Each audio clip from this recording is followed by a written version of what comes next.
Assalamualaikum warahmatullahi wabarakatuh. Pertemuan kita pertama dari mata kuliah teknik pembuatan kontrak ya pada hari ini Kamis tanggal 29 Agustus 2024. Apa sih sebenarnya ya? Ini harus tahu nih mahasiswa Jayabaya Fakultas Hukum Universitas Jayabaya ini harus mengetahui apa sih mata kuliah itu. Di RPS itu semuanya sudah ada sebenarnya.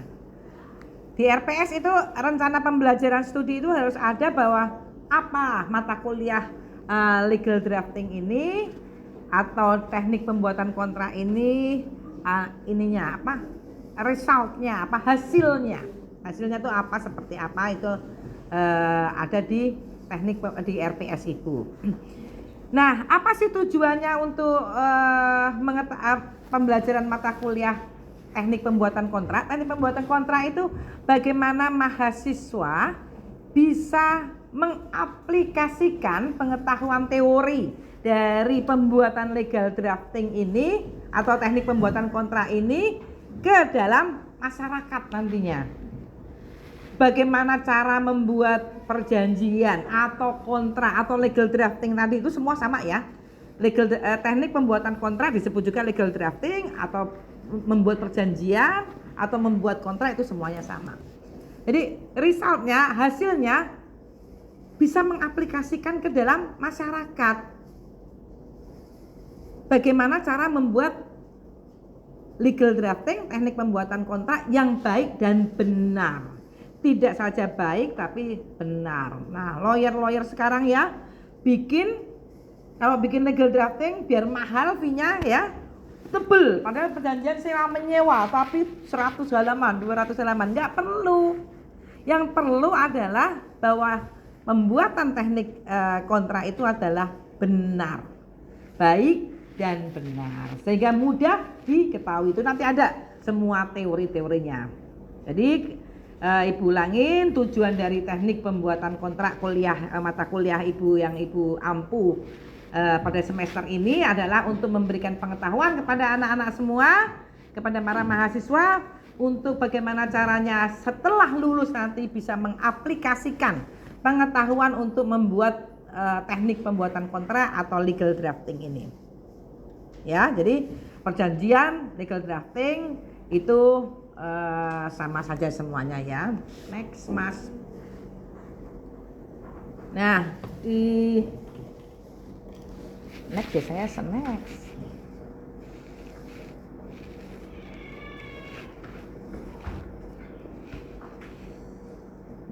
Ya, nanti kalau PPT bahan yang Ibu berikan ini baca saja ya, nanti nggak cukup waktu kuliah Ibu karena ini materinya banyak. Jadi kalau seperti teori-teori ini nanti dibaca, Ibu akan jelaskan mengenai dasar hukumnya dulu ya.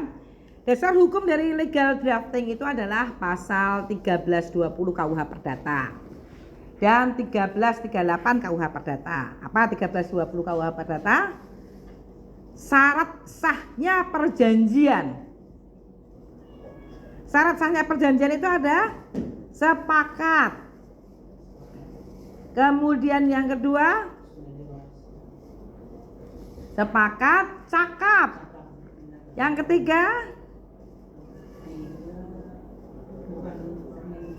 subjek yang halal. 4, sebab tertentu. Itu yang disebut dengan 1320 KUH Perdata, bahwa perjanjian dasar hukumnya adalah 1338, 1320 dan 1338. 1338 itu apa? Bukan di KUH Perdata. Kalau ada yang bawa KUH Perdata, fakta sunt servanda, bahwa perjanjian itu menjadi undang-undang bagi para pihak yang membuatnya. Ini barangkali ada di ini Ibu ada ya, 1320 dan 13 KUH Perdata. Mungkin ada Ini definisi kontrak, kayaknya kontrak, perikatan, legal drafting sama semuanya. Di universitas yang lain mungkin disebut dengan legal drafting. Di Jayabaya ini 1320 KUH Perdata ya, ini 1320 prinsip pembuatan kontrak tadi Ibu sudah sebutkan. Kemudian kontrak yang baik ini nanti ya. Oke. Jadi 1320 KUH Perdata merupakan dasar hukum untuk pembuatan kontrak atau perikatan.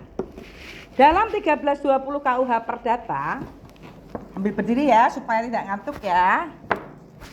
Dalam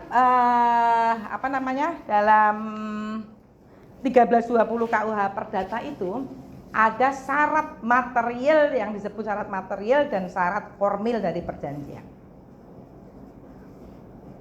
Kalau syarat formil perjanjian itu tidak sesuai dengan pasal 1320 KUH Perdata yaitu sepakat dan cakap, maka perjanjian itu batal demi hukum. Nah, benar. Tapi kalau itu formilnya ya, batal demi hukum. Nah, kalau materialnya kausa yang halal, sebab tertentu, dan objek tertentu dan kausa yang halal, sebab yang halal. Itu kalau tidak terpenuhi, perjanjian itu bisa diminta pembatalan. Jadi ada perbedaan ya dalam pasal 1320 KUH Perdata, bisa dibatalkan dan batal demi hukum.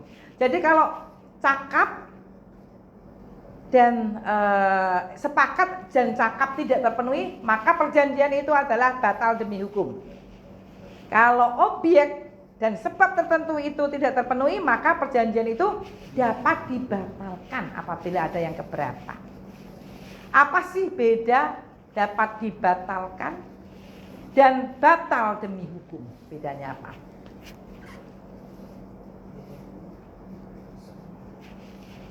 Batal demi hukum adalah perjanjian itu dianggap tidak pernah ada. Dan kembali ke tradisi. Ya, keadaannya kembali seperti semula. Kalau dapat dibatalkan, perjanjian itu pernah lahir. Tapi karena syarat materialnya tidak terpenuhi, maka perjanjian itu menjadi dapat dibatalkan. Nah, perjanjian yang batal demi hukum itu apabila tadi pertama adalah sepakat. Orang dalam membuat perjanjian kalau tidak sepakat tidak bisa membuat perjanjian. Dalam tekanan, perjanjiannya sah, tidak sah, batal demi hukum. Dalam keadaan terpaksa, diancam, itu tidak sepakat, paksaan, ya kan? Misalnya nih, dia punya hutang piutang, kemudian punya tanah, dipaksa membuat perjanjian jual beli tanah untuk membayar hutangnya, itu tidak diperkenankan. Batal demi hukum itu sepakat. Jadi harus kata sepakat. Kemudian yang kedua adalah cakap. Seorang bayi itu subjek hukum tapi belum cakap hukum. Orang yang dalam pailit tidak cakap hukum, ya. Orang yang dalam keadaan pailit tidak cakap hukum. Yang cakap hukum itu subjek hukum itu dewasa, pasti ya. Kemudian cakap. Tidak di bawah pengampuan. Apa itu tidak di bawah pengampuan? Sakit. Ya, orang setengah gila. Ya, bukan pemabuk, itu ada di KUH Perdata. Itu yang disebut dengan cakap. Cakap melakukan perjanjian. Dua unsur itu ada, perjanjian itu lahir. Dua unsur itu ada, perjanjian lahir. Dua unsur ini tidak terpenuhi, perjanjian dapat dibatalkan. Yang lain, kausa yang halal dan sebab tertentu. Kausa yang halal misalnya apa? Bisa dibatalkan juga. Misalnya jual beli narkoba. Nah, jual beli narkoba, perdagangan human tracking ya, perdagangan manusia, jual gitu ya. Terus apalagi perjanjian-perjanjian yang memang dilarang oleh undang-undang. Batu bara, jual beli batu bara dulu boleh, batu bara dijual. Saat muncul undang-undang batu bara mengenai larangan menjual batu bara mentah, sekarang tidak boleh menjual, mengekspor batu bara mentah. Nah, itu 1320 KUH Perdata. Lanjut di dalam 1338 bahwa perjanjian itu menjadi hukum atau peraturan yang mengikat dari kedua belah pihak. Maka nanti timbul adanya fakta Anda kalau tidak diikutin jadi beban prestasi. Nah, itu ya perjanjian itu inti dasar dari perjanjian itu. Jadi nanti baru kita belajar mengenai bagaimana membuat perjanjian atau legal contract yang baik, legal drafting atau legal contract yang baik. Jadi dipahami 4 unsur itu yang paling penting di 1320 KUH Perdata syarat sahnya perjanjian. Jadi jangan pernah bilang perjanjian ini harus dimateraiin. Itu sahnya. Kalau perjanjian itu tidak ada materainya tidak sah. Betulkah itu?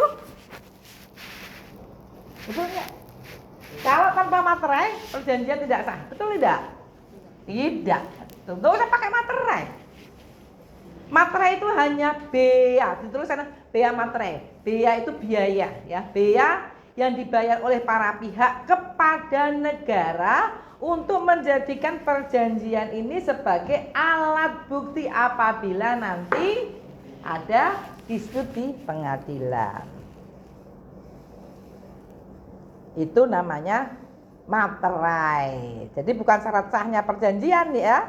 Materai itu cukup dengan sepakat dengan sepakat cakap subjek dan objek yang halal, itu perjanjian sah, bukan materai. Mau diketik, mau ditulis tangan, sah nggak Bu? Sah-sah aja, sepakat aja, asal sepakat. Seharusnya ditambah dengan niat ya, tapi itu nggak ada di 1320 KUH Perdata. Niat yang baik gitu ya, karena perjanjian itu tanpa niat yang baik nggak akan ada perjanjian sebenarnya. Kalau sudah saya pura-pura bikin kan gitu. Ya, itu perjanjian. Oleh karenanya itu harus dipahami bagaimana cara membuat perjanjian atau legal drafting yang baik. Kita harus tahu terlebih dahulu sebelum yang lain-lain kita bahas apa itu anatomi kontrak. Anatomi perjanjian terdiri dari apa saja? Ya, apa saja? Ini Ibu tulis anatomi kontrak.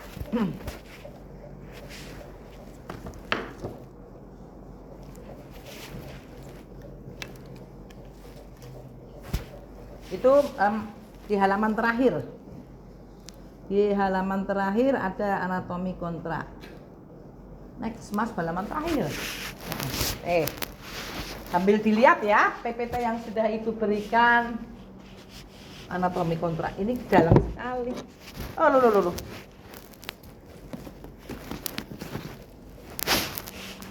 Judul. Ya Allah. Judul. Kemudian di bawah judul ada pembukaan.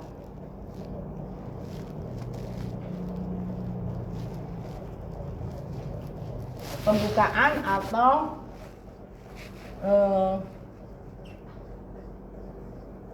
pembukaan. Terus kemudian ini yang penting komparisi. Komparisi itu komparan ya, komparisi. Baru kemudian ada premis. Itu sambil dibaca nanti ya, PPT yang Ibu berikan premis. Nah, kemudian baru isi perjanjian atau isi kontrak atau isi apalagi ya, perikatan. baru nanti penutup perjanjian, penutup. Nah, itu anatomi kontrak ini ya, anatomi kontrak. Yang paling utama seperti tadi Ibu bilang pasal 1320 KUH Perdata itu letaknya ada di sini, di komparisi dan di premis. Pasal 1320 KUH Perdata. Ini yang paling penting. Komparisi itu komparan, penghadap atau yang membuat para pihak. Nih, para pihak. Kalau itu salah menguraikan, maka akta perjanjiannya, kontraknya itu bisa dibatalkan. Tapi apabila ini cara komparisi premis ini benar menyajikannya, maka perjanjian ini hanya dapat dibatalkan apabila ada yang melakukan prestasi, apabila ada yang tidak memenuhi sebagian atau unsur-unsur perjanjian atau seluruh unsur-unsur perjanjian di komparisi dan premis. Isi perjanjian milik para pihak, ya, para pihak.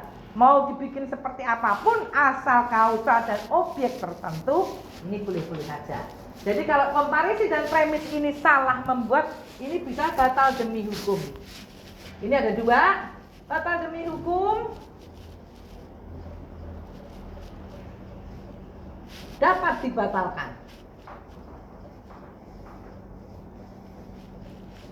Ya, ini batal demi hukum itu cakap, sepakat,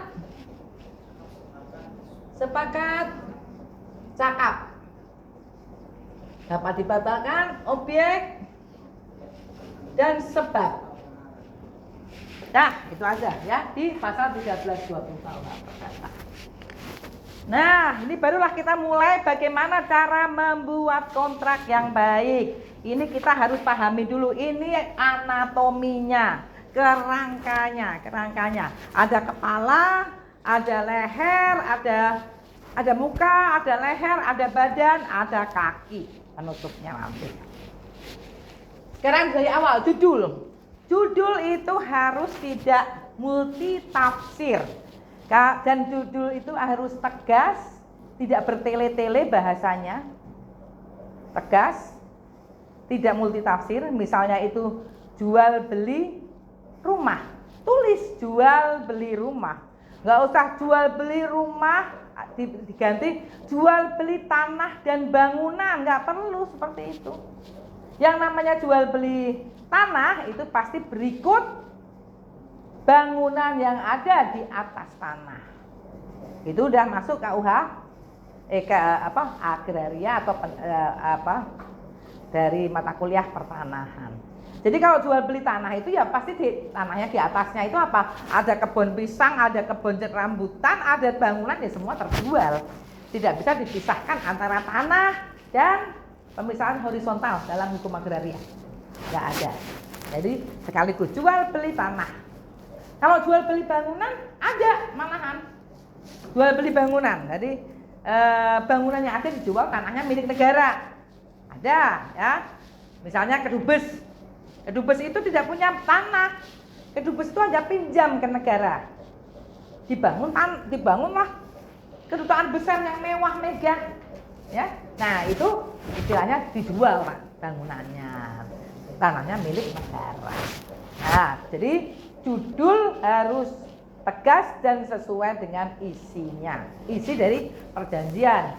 Jangan isinya jual beli rumah, tapi di dalam itu jual beli mobil. Ya, itu jadi cacat hukum ya, bukan dibatalkan tapi cacat hukum. Judul dan ininya tidak sesuai.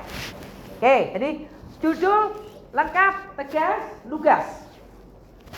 Kemudian pembukaan. Pembukaan biasanya diawali dengan kalimat pada hari ini, Kamis, tanggal 29 Agustus 2024 oleh dan di antara para pihak yang akan disebut di bawah ini, ya, itu satu baru masuk yang disebut dengan komparisi. Ya, jadi pembukaan itu kalimatnya itu ya. Boleh pada hari ini Kamis ya. Tanggal di Jakarta boleh. Boleh itu semua. Terus kemudian oleh dan di antara para pihak yang akan disebut di bawah ini barulah nanti disebut masuk komparisi. Kalimat dalam pembuatan legal drafting itu buatlah kalimat yang gampang dan mudah dimengerti. Jangan bertele-tele banyak-banyak. Mudah dimengerti artinya nggak ada multitafsir. Para pihak ya yang disebut di bawah ya disebut di bawahnya ini. Dalam komparisi ini nanti. Itu ya. Itu pembukaan. Ya, paham ya? Kalimatnya pasti dimulai dari pada hari ini. Nah, yang agak perlu pembelajaran lebih adalah mengenai bagaimana cara menguraikan komparisi. Komparisi itu komparan bahasa Indonesianya, komparisi komparan menghadap atau para pihak itu komparan. Yang pasti adalah subjek hukum. Nah, subjek hukum itu bisa anak di bawah umur itu subjek hukum, ya. Kemudian macam-macam ya, kuasa subjek hukum juga. Jadi ada yang kuasa, hadir selaku kuasa, hadir selaku wali dari orang tua yang di bawah umur, ya kan? Bisa jual beli tanah atau jual beli apapun ya yang dimiliki oleh anak di bawah umur. Boleh kah? Boleh. Tapi diwakili oleh walinya harus, yaitu ayah atau ibunya. Itu komparisinya berbeda nanti. Jangan disebutkan anak. Ciko misalnya ya. Ciko lahir di bawah umur nih ya. Oleh karenanya dalam tindakan hukum dalam perjanjian ini diwakili oleh ibunya. Enggak begitu, tapi dibalik orang tuanya yang subjek hukum lengkapnya yang harus disebut di depan. Tuan Joko Susanto misalnya bertempat tinggal di ya alamatnya lengkap, KTP-nya lengkap, nomor KTP-nya lengkap agar tahu nah, bagaimana kedudukannya orang tua tersebut ya. Setelah itu baru menurut keterangannya untuk melakukan tindakan hukum dalam perjanjian ini bertindak selaku orang tua dari anak bernama Ciko yang lahir pada tanggal begitu ya. Jadi jangan Ciko yang disebut duluan tapi orang tuanya dulu. Itu kalau komparisi dari orang tua, anak di bawah umur. Kalau orang dalam pengampuan gimana komparisinya? Pasti ada wali pengampu yang ditetapkan oleh pengadilan. Maka komparisinya seperti apa?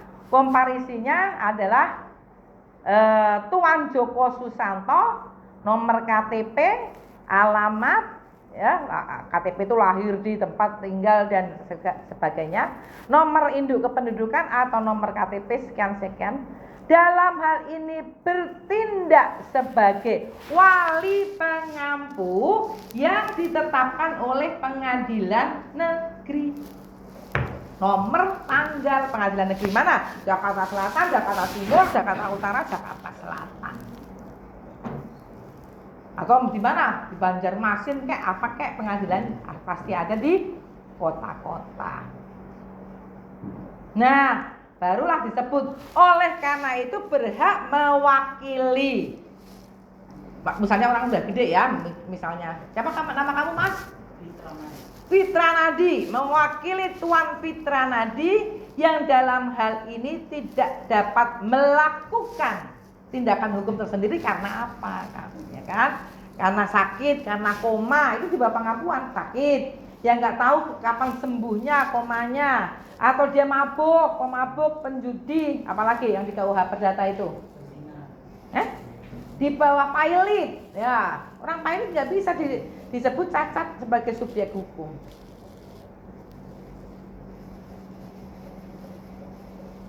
Itu kalau subjek hukum.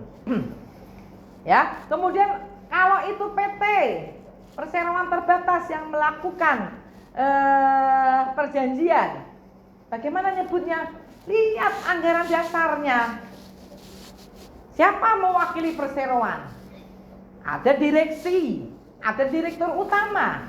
Lihat di pasal 12 biasanya itu ada yang disebut pasal 12 itu kewenangan direksi. Kalau di dalam anggaran dasar itu disebut direktur utama mewakili perseroan, maka yang ada dalam komparisi harus disebut Tuan Joko Susanto selaku direktur utama.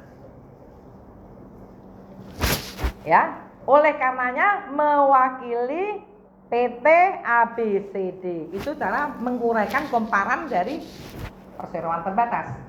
Tapi kalau di pasal 12 12 atau 13 undang-undang anggaran dasar PT, maka disebut misalnya disebut direksi. Direksi itu berarti semua. Direksi mewakili perseroan. Berarti direksi ada direktur dan ada direktur utama, kedua-duanya. Maka disebutlah Joko Susanto dan Joko Nugroho. Langsung kalimat KTP ya, KTP bla bla bla bla. Nah, baru di bawahnya. Menurut keterangannya keduanya selaku direksi perseroan ABC dan bersama-sama mewakili perseroan terbatas PT ABCD. Tuh komparisinya. Jadi komparisinya ini di sini komparannya. Subjek hukum ya. Subjek hukum. Subjek hukum itu ada lagi di bawahnya anak di bawah umur. Anak di bawah umur. Subjek hukum itu pribadi dan PT. Pribadi. Ini BH ya, badan hukum. Nah, ini jangan disingkat. Badan hukum. Pribadi ini ada anak di bawah umur, anak di bawah umur. Kemudian ada orang yang tidak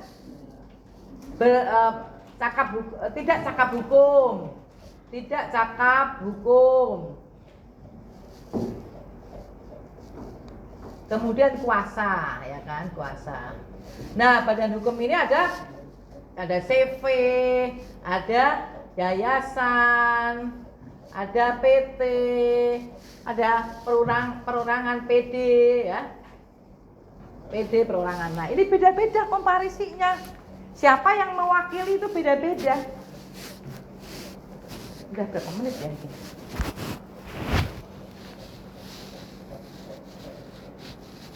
Oke, jadi mungkin nggak akan habis ya dalam satu sesi kuliah kita 30 menit, tinggal 30 menit ini ya. Ya akan habis, jadi mungkin kita lanjut nanti, tapi ini saya Ibu selesaikan masalah mengenai komparisi saja. Nanti premis minggu depan kita ngomong mengenai premis ya. Jadi komparisi itu adalah komparan subjek hukum. Subjek hukum itu bisa pribadi dan bisa badan hukum. Pribadi itu ada orang yang di bawah umur, ada orang yang tidak cakap hukum, dan ada satu lagi mengenai kuasa.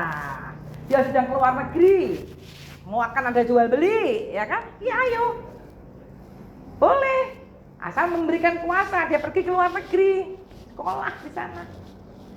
Kemudian tidak cakap, udah Ibu jelaskan tadi, orang yang di bawah pengampuan, tidak sehat. Kemudian pemabuk, kemudian apalagi satu lagi orang yang ya sakit ingatan, bukan gila ya, tapi sakit ingatan, mungkin demensia, mungkin apa itu tidak bukan lagi menjadi subjek hukum yang sempurna, tapi dia masih subjek hukum. Ada lagi masih ada satu lagi, anak di kandungan, anak di dalam kandungan. Ini sebagai subjek hukum. Biasanya dalam hal apa ini dia disebut? Dalam hal penerimaan waris. Ibu hamil, orang tuanya meninggal, anak ini udah disebut penerima waris sampai nanti dia dilahirkan hidup. Bagaimana komparisinya? Ada. Ya, ada nanti kita sebut komparisi untuk anak di bawah umur. Dalam kandungan. Jadi komparisi ini yang penting karena komparisi ini letak keabsahan dari legal drafting atau perjanjian ini letaknya di situ, keabsahannya. Ini tidak sah, komparisinya tidak sah, batal demi hukum. Dianggap tidak pernah ada. Sepertinya waktu Ibu untuk mengajar selesai hari ini. Kita sambung minggu depan lagi dalam hari dan jam yang sama. Mungkin Ibu tidak membuka pertanyaan ya, karena banyak sekali yang harus Ibu jelaskan. Jadi pertanyaan-pertanyaan disimpan dulu untuk minggu depan di saat kita ketemu. Ya, oke? Kalau belum jelas kita bisa ngobrol atau masuk dalam WA grup TPK untuk S1 ini. Mungkin tanya jawab bisa, tapi alangkah baiknya kalau kita nanti tanya jawab langsung pada kelas minggu depan. Demikian, assalamualaikum warahmatullahi wabarakatuh. Waalaikumsalam warahmatullahi wabarakatuh. Terima kasih.